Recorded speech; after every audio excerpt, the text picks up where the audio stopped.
Hola y bienvenidos. Hoy nos metemos de lleno en una herramienta que de verdad puede cambiar las reglas del juego en la gestión de riesgos, el método Mosler.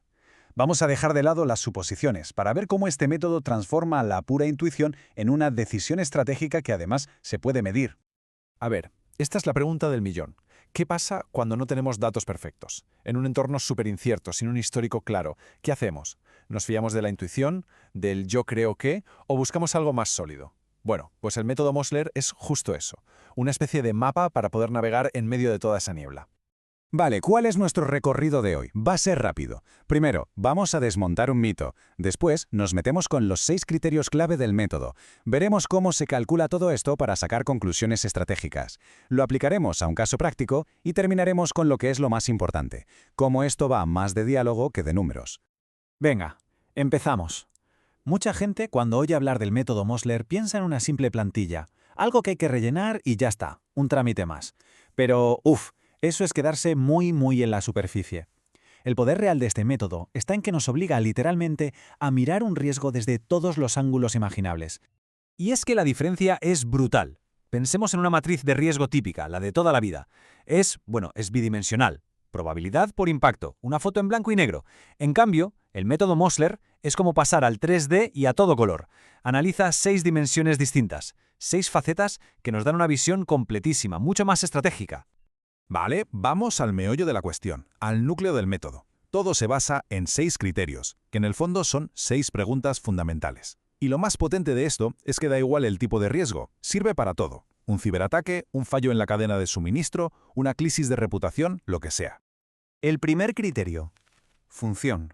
Ojo, aquí la pregunta no es ¿qué tan probable es? No, la pregunta es si esto pasa, ¿se nos para el corazón del negocio? Es decir, ¿afecta a algo que es absolutamente vital para que la empresa siga en marcha? Es el impacto operativo en estado puro, sin rodeos. Seguimos con la sustitución. Este criterio es clave porque mide nuestra vulnerabilidad. A ver, un activo puede ser súper importante, sí, pero si lo podemos reemplazar en 5 minutos, el riesgo se reduce bastante, ¿no? Pues aquí es donde medimos justo eso. ¿Es difícil reemplazarlo? ¿Cuánto cuesta? ¿Cuánto tiempo tardaríamos en recuperarnos de esa pérdida? Y ahora la cosa se pone interesante, porque entramos en lo intangible, el criterio de profundidad. Esto mide el golpe interno, el daño psicológico a la organización. Hablamos de la moral de los equipos, de la confianza, del impacto en la cultura de la empresa. Son esas cosas que muchas veces no se miden, pero que, a la larga, pueden ser absolutamente devastadoras. Vale, si la profundidad mira hacia adentro, la extensión mira hacia afuera. Es el alcance externo. La pregunta aquí es, ¿este problema se queda en casa, en una oficina o va a saltar a la prensa nacional? Mide la escala del daño a la reputación. Y claro, hoy en día con las redes sociales esto puede ser una bomba de relojería. Ahora sí, llegamos a un criterio que a todos nos suena, la probabilidad. Pero cuidado, en el método Mosler esto no es solo un número frío sacado de una estadística, es más bien una evaluación cualitativa. Es una mezcla que combina datos históricos, sí, pero también las vulnerabilidades que ya conocemos. Y esto es crucial, la percepción de la gente que sabe, de los expertos que están metidos en el tema. Y para terminar, cómo no, el dinero. El impacto financiero. Aquí no hay mucho misterio, es ir al grano. Si pasa lo peor, ¿de cuánto dinero estamos hablando?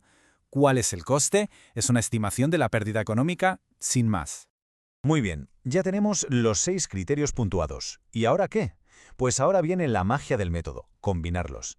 Aquí es donde todas las piezas del puzzle encajan.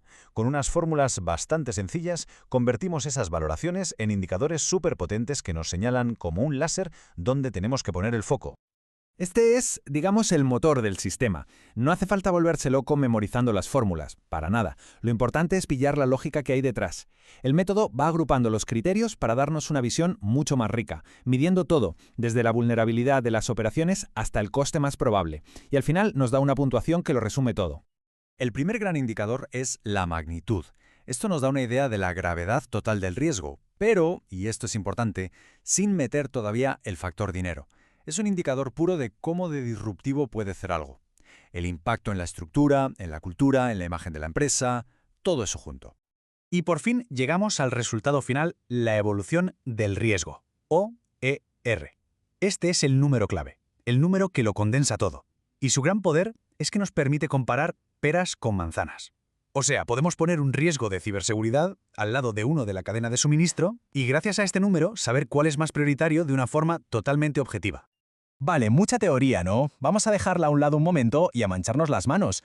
Vamos a ver cómo funciona todo esto en la práctica, con un caso real, un escenario concreto, para que veamos cómo estos conceptos cobran vida. A ver, imaginemos la escena. Tenemos un centro de distribución que es vital para el negocio. Dentro, mercancía de mucho valor. Encima, está en una zona, digamos, complicada. Y para rematar, el sistema de alarma está estropeado. Vamos, el cóctel perfecto para un desastre. Pues venga, vamos a aplicarle el método Mosler a esto. Pues nada, empezamos a puntuar. La función, al ser un centro vital, le damos un 5, la máxima. La probabilidad de que haya un robo con la alarma rota y en esa zona, pues también un 5, es altísima.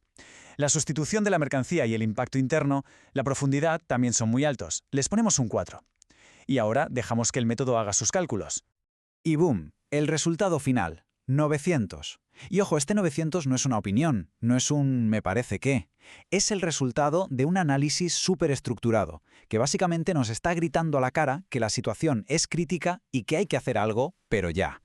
Pero claro, 900, ¿eso es mucho o poco? Pues si lo ponemos en contexto, con las escalas que usa el método vemos que cualquier cosa por encima de 750 ya se considera un riesgo elevado. O sea que nuestro riesgo no es solo alto, es una alerta roja, es una prioridad crítica que exige una acción inmediata. Y esto es lo que nos permite pasar de la simple evaluación a tomar una decisión informada. Y con esto llegamos al punto, para mí, más importante de todos. Porque al final el objetivo del método Mosler no es llegar a ese 900, no es el número en sí. Es la conversación que ese número obliga a tener. Lo que hace este método es crear un lenguaje común sobre el riesgo. De repente, el equipo de operaciones, el financiero y la dirección pueden hablar el mismo idioma. Usan los mismos términos, la misma lógica. Se pasa de yo creo que a los datos dicen que. Y esto obliga a sentarse y tener esas conversaciones que a veces son incómodas, sí, pero que son absolutamente necesarias para hablar de las vulnerabilidades reales de la organización. Así que quedémonos con esta idea final. Una gestión eficaz no es la que se pasa el día apagando fuegos, reaccionando a lo más probable. Es la que se anticipa a lo más crítico. Y el método Mosler es justo eso. Es una brújula que nos ayuda a identificar qué es lo más crítico antes de que sea demasiado tarde. Muchísimas gracias por la atención.